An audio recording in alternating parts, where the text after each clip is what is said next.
మీరు చేస్తున్న ప్రచార సరళి ఎలా ఉందనేది ఇంకో క్లిప్ ఒకటి ఉంది.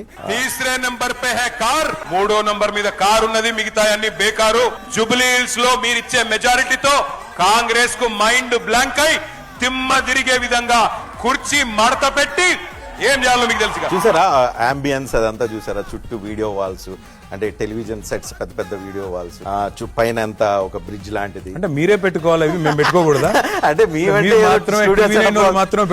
పోటీ వస్తున్నారనేది మా కాదు. సో ఈ సెటప్ అంటే ఏంటి, ఇంత ప్లాన్ ఏంటి దీని వెనక? ఏం లేదు, అంటే కేవలం క్యాంపెయినా లేదంటే అట్రాక్ట్ చేయడం కోసం?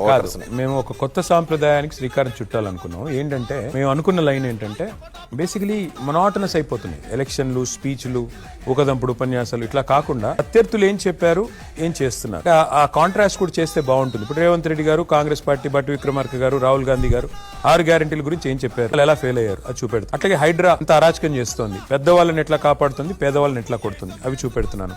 అట్లాగే ఎన్టీ రామారావు గారిని ఎన్ని బూతులు తిట్టాడు ఈయన గతంలో, అవి చూపెడుతున్నాను. ఎందుకు అంటే 2 కారణాలు. ఒకటి, అక్కడ వచ్చిన ఆడియన్స్ ని ఎంగేజ్ చేయడం, అట్లాగే కొత్త తరహా ప్రచారం. భారతదేశంలో ఎవరు చేయలేదు ఇది, మొట్టమొదటిసారి మేము స్టార్ట్ చేసాము. తర్వాత వీళ్ళిద్దరు కూడా కాపీ కొట్టి వాళ్ళు కూడా పెట్టుకుంటున్నారు. కానీ వాళ్ళకు మాకు తేడా ఏంటంటే మా దగ్గర కంటెంట్ ఉంది, వాళ్ళ దగ్గర కంటెంట్ లేదు, ఏమీ లేదు. కట్అవుట్ ఉంది, కంటెంట్ లేదు.